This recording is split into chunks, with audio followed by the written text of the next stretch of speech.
Assalamualaikum warahmatullahi wabarakatuh. Saya atas nama Bima dari program studi ilmu kelautan. Pada kesempatan kali ini saya akan menjelaskan atau menjawab soal midtest dari beberapa pertanyaan biokimia dasar. Dari pertanyaan pertama, jelaskan pengertian ilmu biokimia dan perannya dalam kehidupan.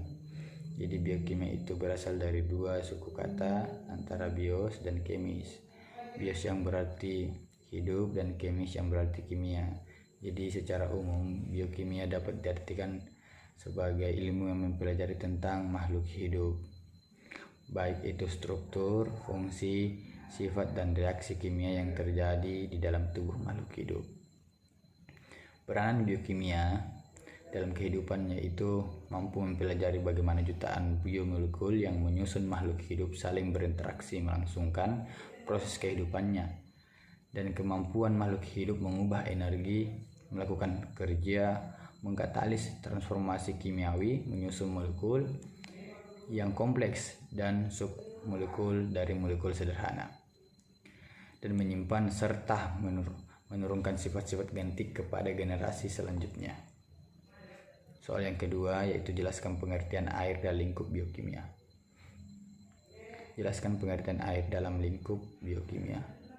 Jadi air adalah substansi kimia dengan rumus H2O yang berfungsi sebagai medium transport elektron dari reaksi enzimatik, di mana air memiliki kemampuan penting untuk melarutkan banyak zat lainnya yang mempunyai sifat yaitu dapat mengionisasi, mempunyai titik didih 100 Celcius, polar dan pelarut.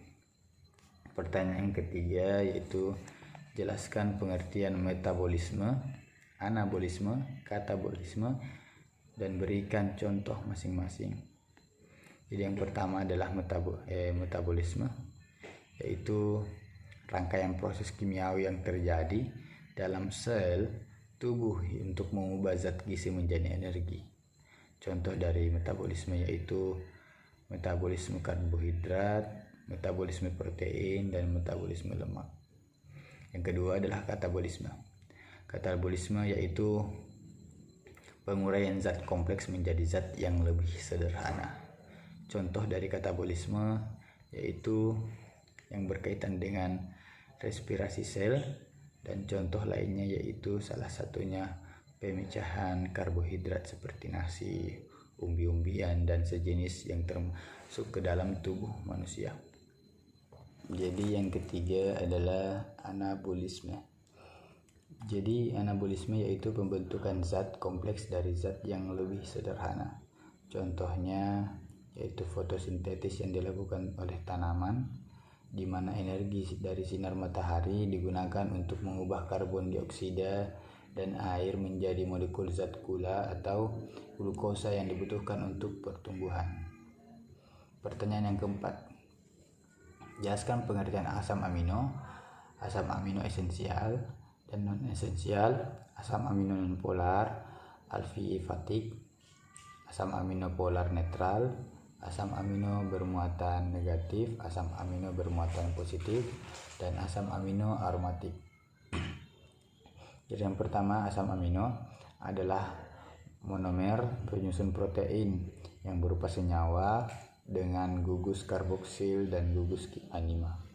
Kedua, asam amino esensial, yaitu asam amino yang tidak dibuat oleh tubuh sehingga membutuhkan pasokan dari makanan. Yang ketiga adalah asam amino non esensial, yaitu asam amino yang diproduksi oleh tubuh dan mencukupi kebutuhan walaupun tidak diperoleh dari makanan. Terus lalu asam amino polar netral alifatik, yaitu asam amino yang mengandung rantai samping alifatik kelompok fungsional. Selanjutnya adalah asam amino polar netral. Dalam kelompok ini gugus fungsi polar, misalnya gugus asam, amida, alkohol, dan amina. Selanjutnya adalah asam amino bermuatan negatif, yaitu gugus paling bersifat hidrofilik. Selanjutnya asam amino bermuatan positif adalah lisin, arginin, dan histidin. Dan yang terakhir adalah asam amino aromatik, merupakan asam amino yang memiliki lingkar benzene. Lalu pertanyaan yang kelima adalah jelaskan pengertian protein dan struktur protein primer, sekunder, tersier, dan kuarter. Yang pertama adalah protein. Protein adalah polimer alami dari asam amino yang dihubungkan dengan ikatan peptide dan memiliki berat molekul lebih dari 10.000 Dalton. Struktur protein. Yang pertama adalah primer, yaitu urutan linear asam amino dalam peptide atau protein. Yang kedua adalah sekunder, yaitu merupakan substruktur lokal teratur dalam rantai utama. Yang ketiga adalah tersier, adalah struktur 3 dimensi yang dibentuk dari struktur 3 dimensi yang dibentuk dari struktur-struktur sekunder yang melipat bersama. Dan yang terakhir adalah kuaterner, merupakan gabungan dari satu sel lebih rantai polipeptida dan beroperasi sebagai satu satuan. Pertanyaan ke-6 adalah jelaskan klasifikasi enzim dalam 6 kelompok utama dan jelaskan faktor-faktor yang mempengaruhi aktivitas enzim dan jelaskan masing-masing faktor tersebut. Yang pertama adalah oksidoredutase, mengkatalisis reduksi oksidasi. Yang kedua adalah transterasa, yaitu mengkatalisis reaksi transfer gugus. Yang ketiga adalah hidrolasa, yaitu mengkatalis reaksi hidrolisis. Yang keempat adalah liasa, memutus ikatan yang bukan hidrolik dan ikatan lainnya. Jadi pertanyaan dari nomor 7 yaitu jelaskan perbedaan sel hewan dan sel tumbuhan, dan jelaskan tentang struktur serta fungsi organ-organ sel seperti membran sel, dinding sel, nukleus, ribosom, retikulum, endoplasma, badan Golgi, lisosom, mitokondria, peroksisom, setrosom, dan vakuola. Jadi perbedaan sel hewan dan sel tumbuhan yang paling utama ialah terletak pada dinding selnya. Pada sel tumbuhan memiliki dinding sel yang lebih keras dibandingkan dinding sel dari sel hewan.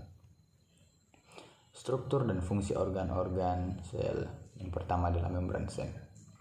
Struktur tersusun dari fosfolipid bilayer dan memiliki bagian protein di sela lipidnya. Yang kedua itu adalah fungsinya, yaitu pelindung cairan sel yang mengatur pertukaran zat dari dalam dan luar sel.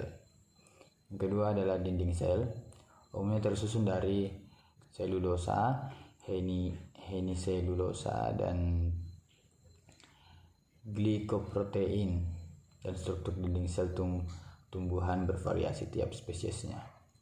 Fungsi dari dinding sel adalah menjaga dan melindungi struktur sel tubuhnya.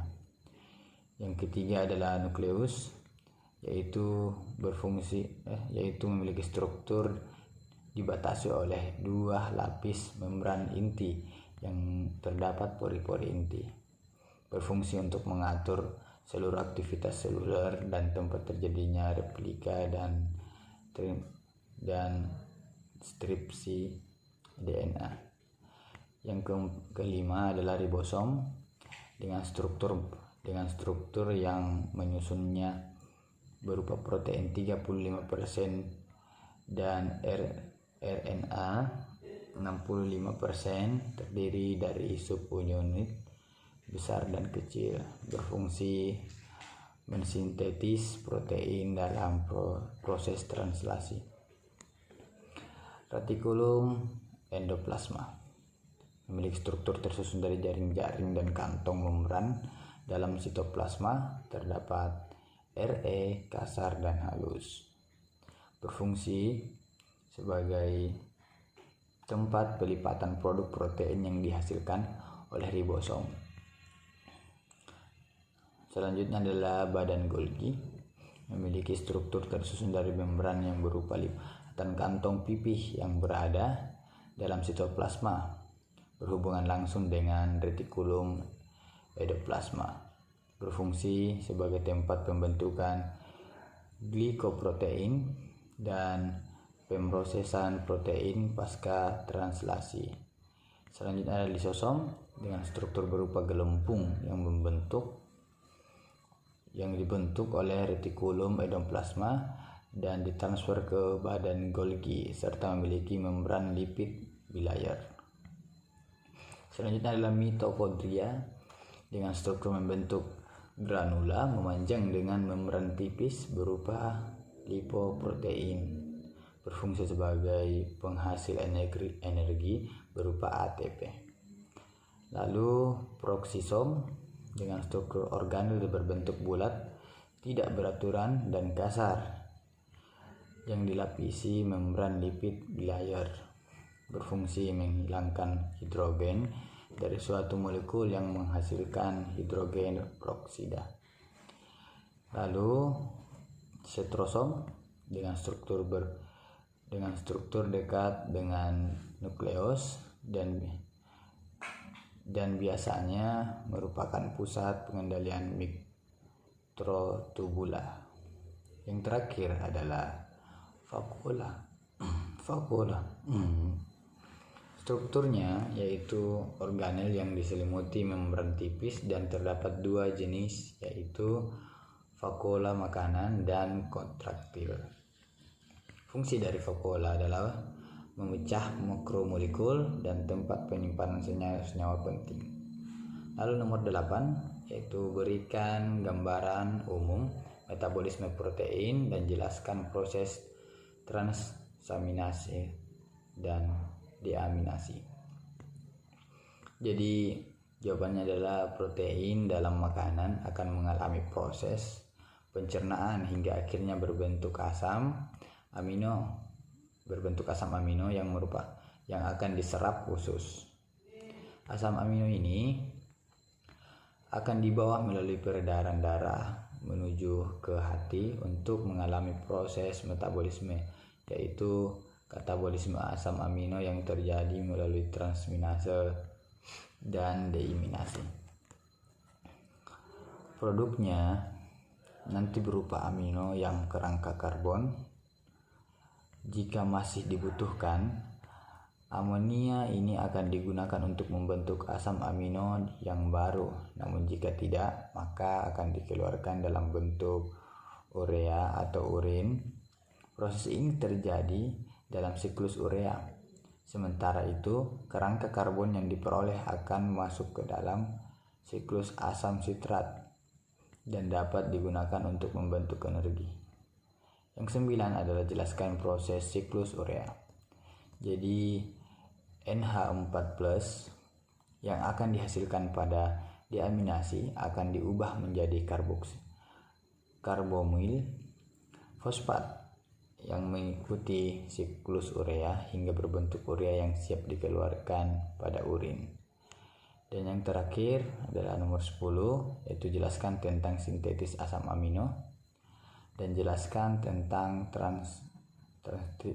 transkripsi dan translasi pada biosintetis protein. Jadi sintetis asam amino yaitu asam-asam amino selain diperoleh dari makanan, terutama dari yang non esensial, bisa juga diperoleh dari jalur sintetis.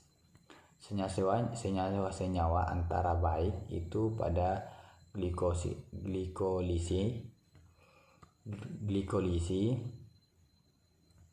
maupun siklus asam sitrat. Misalnya 3-fosfat gliserat berarti contoh dari senyawa antara glikolisis. Kemudian terdapat oksaloaseta atau glutarate, berarti contoh dari senyawa antara dari siklus asam sitrat. Yang kedua adalah transkripsi adalah penyalinan molekul DNA menjadi RNA, di mana produknya yaitu 3 jenis molekul RNA. Translasi adalah proses penerjemahan molekul mRNA menjadi urutan asam amino yang menyusun protein. Jadi mungkin itu yang bisa saya jawab tentang pertanyaan dari soal mid test kali ini. Kurang dan lebihnya mohon dimaafkan. Wabillahi taufiq wal hidayah. Wassalamualaikum warahmatullahi wabarakatuh. Dan terima kasih.